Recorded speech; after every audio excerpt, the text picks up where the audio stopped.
Oke, lanjut kita bahas pada materi tentang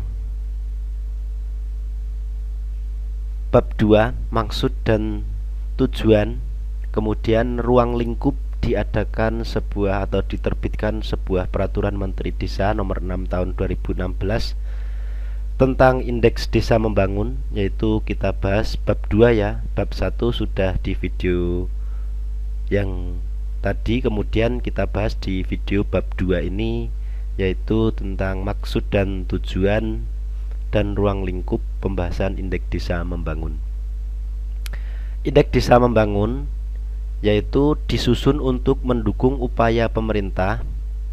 Indeks desa membangun itu disusun untuk mendukung upaya pemerintah dalam menangani pengentasan desa tertinggal dan peningkatan desa mandiri. Jadi ada 2 poin ya. Untuk pengentasan desa tertinggal tadi ada 5.000 desa tertinggal, kemudian peningkatan desa mandiri itu ada 2.000 desa mandiri. Kemudian tujuan penyusunan indeks desa membangun adalah, tujuannya adalah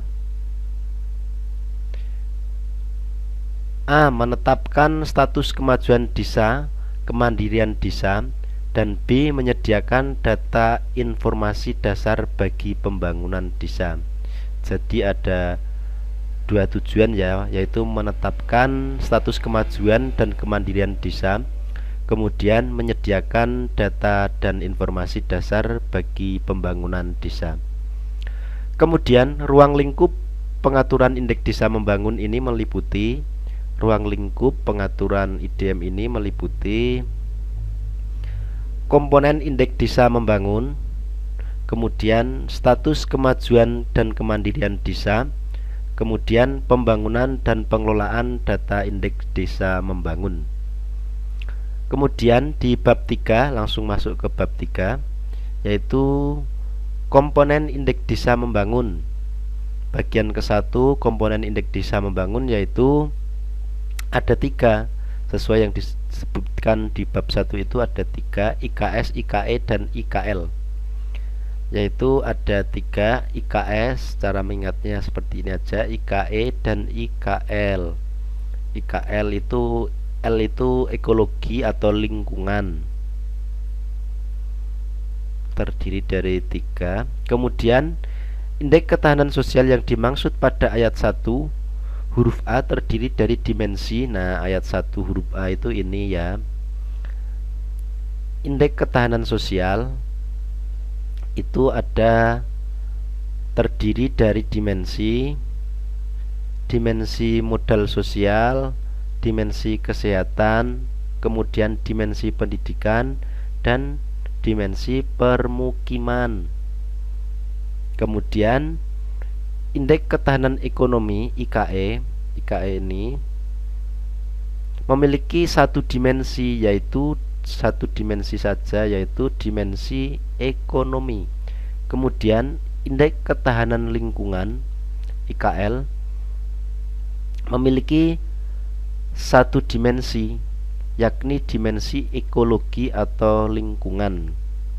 Nah, jadi dimensi modal sosial sebagaimana dimaksud pada ayat 2, modal sosial itu ini, yaitu memiliki solidaritas sosial yang terdiri dari indikator kebiasaan gotong royong desa, kemudian keberadaan ruang publik terbuka bagi warga yang tidak berbayar, kemudian ketersediaan fasilitas atau lapangan olahraga, kemudian terdapat kelompok kegiatan olahraga, kemudian memiliki toleransi yang terdiri dari indikator warga desa terdiri dari beberapa suku atau etnis ya. Kemudian warga desa berkomunikasi sehari-hari menggunakan bahasa yang berbeda. Kemudian terdapat keragaman agama di desa. Kemudian rasa aman penduduk yang terdiri dari indikator warga desa membangun pemeliharaan pos kamling lingkungan.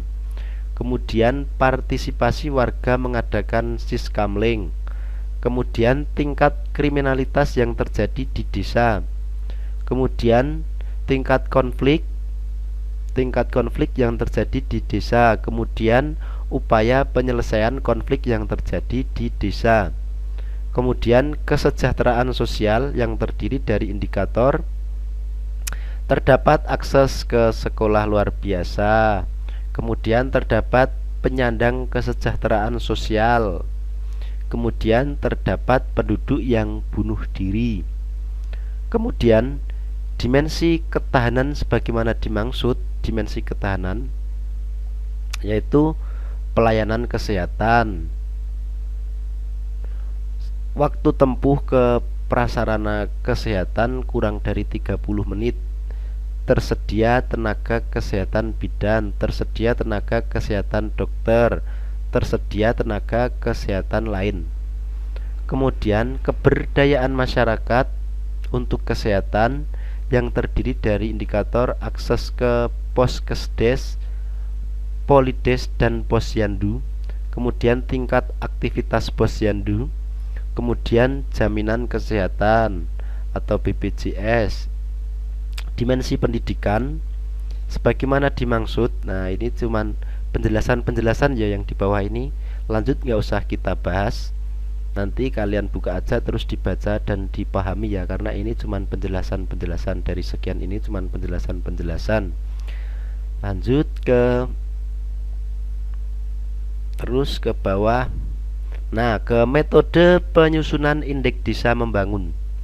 Setiap indikator sebagaimana dimaksud pada ayat 3, 5, 6, 7, 8, 9, 10 memiliki skor antara 0 sampai dengan 5. Ini cuman pengukuran, gak sering keluar sih kalau ini terkait pengukuran ini. Kita ingat aja cara pengukurannya IDM itu. IDM sama dengan sepertiga ditambah IKS, IKE, dan IKL. Ini untuk mencari statusnya desa tersebut masuk desa maju atau mandiri atau tertinggal. Ini nggak usah kita bahas. Langsung masuk ke bab 4 terkait tentang status kemajuan dan kemandirian desa. Nah, ini tadi sudah dibahas di bab 1 tentang ketentuan umum ya. Status kemajuan kemandirian desa yang ditetapkan berdasarkan IDM, Indeks Desa Membangun, ini diklasifikasikan 5 status desa. Pengklasifikasian 5 status desa yaitu desa mandiri itu sembada, ingat-ingat ya. Desa maju itu prasembada, kemudian desa berkembang itu madya, kemudian desa tertinggal itu pramadya, kemudian desa sangat tertinggal itu biasanya rawan bencana, itu disebut desa pratama. Mudah tahu untuk mengingatnya. Jadi ada 5. Mandiri itu sembodo, kemudian maju itu desa prasembodo, kemudian berkembang itu desa madya, kemudian tertinggal itu pramadya, kemudian sangat tertinggal itu desa pratama.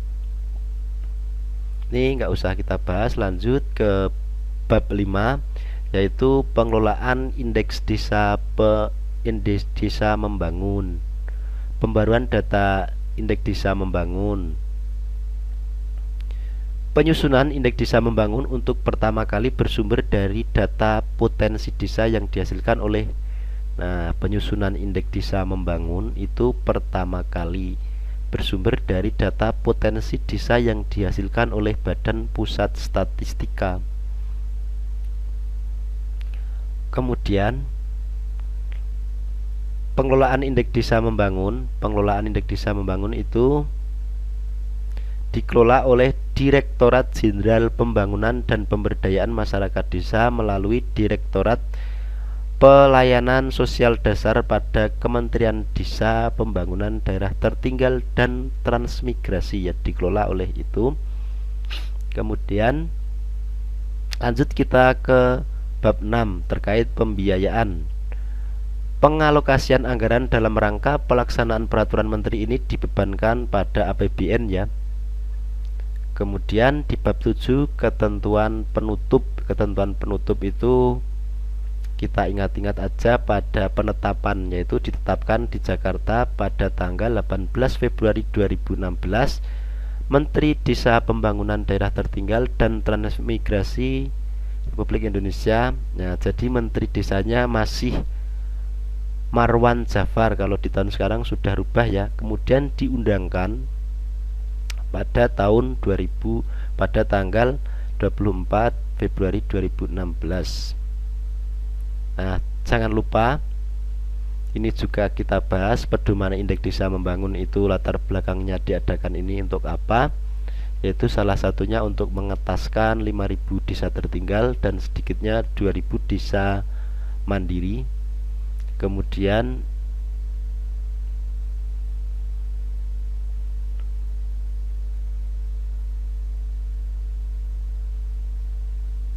tujuannya itu untuk memfasilitasi pemahaman tentang situasi dan kondisi desa saat ini, serta bagaimana langkah kedepannya kebijakan yang harus dikembangkan untuk mendukung peningkatan kehidupan desa menjadi lebih maju dan mandiri. Sebenarnya kalau pemerintah itu memfokuskan ini, mungkin langsung dapat segera memetakan setiap masing-masing perdesaan. Oke. Kali ini kita selesaikan ya terkait tentang IDM, indeks desa membangun. Ini saya buat dua video, yaitu video yang pertama hanya membahas tentang bab 1, kemudian video yang kedua yaitu kita bahas dari bab 2 sampai dengan bab 7, yaitu ketentuan penutup. Sekian video dari saya, jangan lupa untuk like, komen, dan subscribe agar kalian tahu tentang update-update video saya, yaitu yang membahas video tentang ujian perangkat desa dan seputar ilmu pemerintahan desa. Terima kasih.